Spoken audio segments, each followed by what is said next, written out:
Hello friends, in this particular video I'm going to talk something about Bohr's model and Heisenberg's uncertainty principle.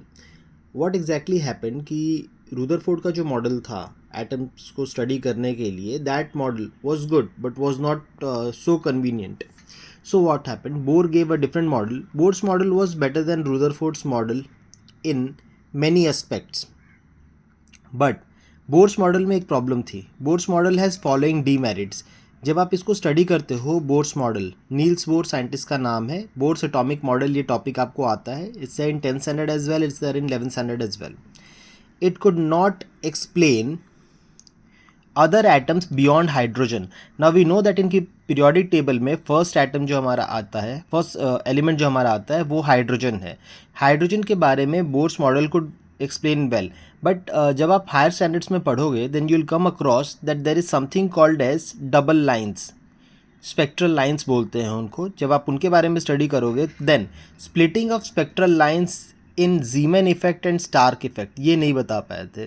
Boards model में there was a problem कि this effect, Zeeman effect और Stark effect में spectral lines कैसे split up होता है ये नहीं बता पाए थे.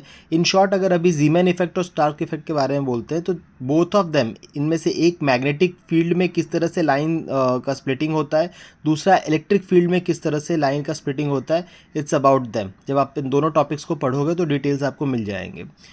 सेकेंड है neither molecular chemical bonds.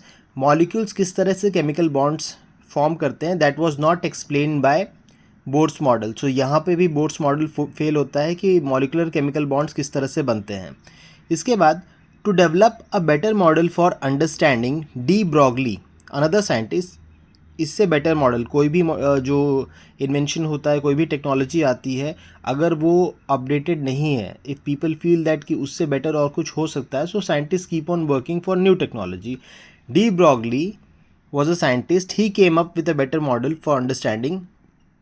What he said, matter should show dual behavior. Matter को दो बिहेवियर शो करना चाहिए, लाइक पार्टिकल एंड वेव्स. कोई भी मैटर दो बिहेवियर शो करता है, पार्टिकल की तरह भी बिहेव करता है एंड वेव की तरह भी बिहेव करता है. Then photon has momentum and wavelength. Photon जो होता है उसके पास मोमेंटम और वेवलेंथ दोनों है. डी ब्रॉगली का आर्ग्यूमेंट है कि अगर फोटोन के पास मोमेंटम और वेवलेंथ दोनों है तो इलेक्ट्रॉन के पास भी फोटोन की तरह मोमेंटम और वेवलेंथ दोनों होना चाहिए.